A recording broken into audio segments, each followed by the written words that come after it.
As someone who grew up with like Annie and Stuart Little, I thought that when you adopt, you go to a group home like this, meet the children, and take home a talking mouse. But in our case, Maven's birth mother chose me. There's this organization that provides services for children and parents. And when a birth parent comes to them, oftentimes they're not quite sure what they want to do. In Maven's birth parents' case, they were very young, teenagers. And they didn't see how they would be able to take on such a big responsibility. Add in some socioeconomic, religious, even political factors all play a part. So her birth mother went to this organization actually when she was giving birth. Now, in a lot of cases, the birth parents will go to this organization before they give birth. But in Maven's birth mom's case, she came to them while she was at the hospital. On my end, besides meeting with the social worker, taking an adoption certification course, having my home inspected and approved to have adopted child or children living here, I prepared information about myself. I wrote an essay about why I want to adopt and all the great things that the birth parents' children can expect in living with me. And I made a short video about it, and this organization put it on their website along with like 5 other families. And the families were super diverse. There are traditional couples, same-sex couples, single parents like myself, and they present us to the birth parent. So while this mother was in the hospital, they showed her my essay and video, as well as the other waiting families. And she said she wanted a small family for her daughter because she wanted her to have love and personal attention. And she really liked everything that she saw in my video and what she read in my essay. And so I got the phone call the morning after she was born from that nonprofit, and they said, "Hey, you still want to be a mom, right? Because we currently have a gorgeous little girl, and her birth mom chose you." Now, at the time, I was driving, so I pulled into some random mechanics and stayed there until they thought that my car something was wrong with it, and they started walking towards me. I'm like, "No, sorry, just becoming a mom over here." So then my next stop actually was, I drove a little further. I stopped at a yard sale, and I told them "Hey, I'm becoming a mom." And they were like, "Wow, how far along are you?" And I was like, "Not like that." Which, that's another a surprising number of people have said to me "Wow, you lost the weight pretty quick," and comments like that, which is flattering. She is genuinely the most gorgeous girl I've ever seen. So if somebody thinks that we share a resemblance, that's something that I never really expected before we met. I just thought everybody knows. Come to realize that when somebody sees a baby, their first thought is, "Oh, baby!" They're not thinking about how she got here necessarily. That's something I would say to adoptive parents.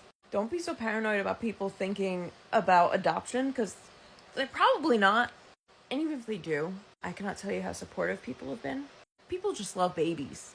But back to the birth parents choosing the adoptive parents. I cannot speak for every organization, but the one that I worked with, who has been around since the 1800s, does it that way. And I think it is so beautiful. Because something that I was worried about was the horror stories that I had heard of children who were adopted and then resented their adoptive parents.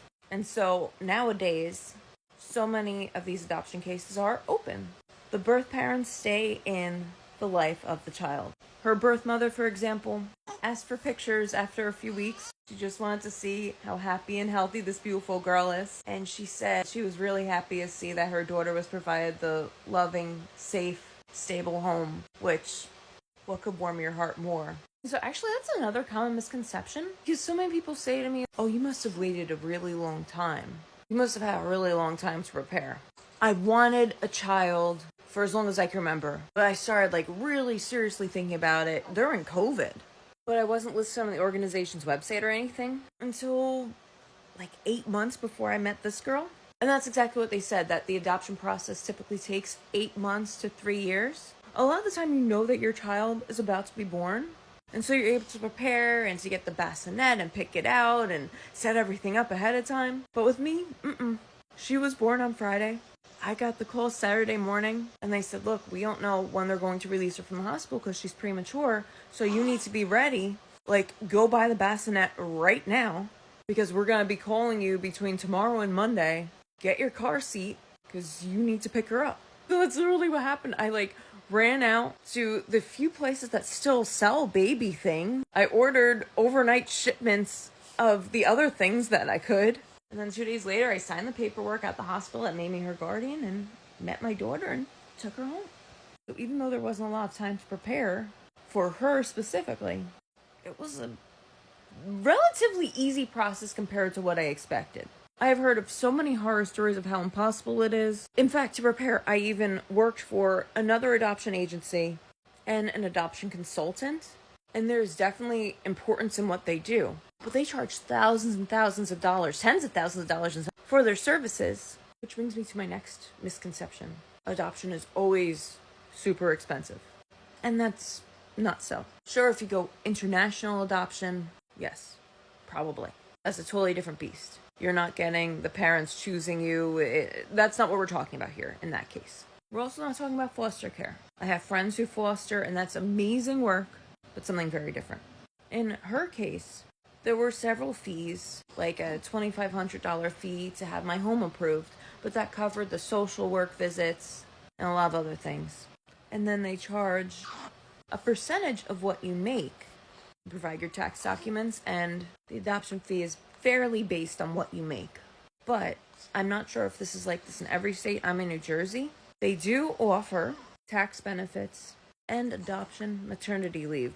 I don't think that's the actual name, but it's basically bonding time with your child that the government will support you during.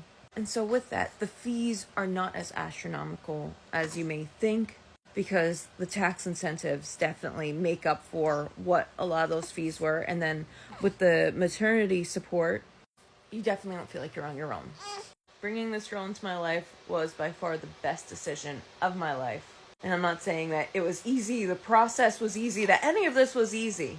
But some things are not as impossible as popular media might make you believe.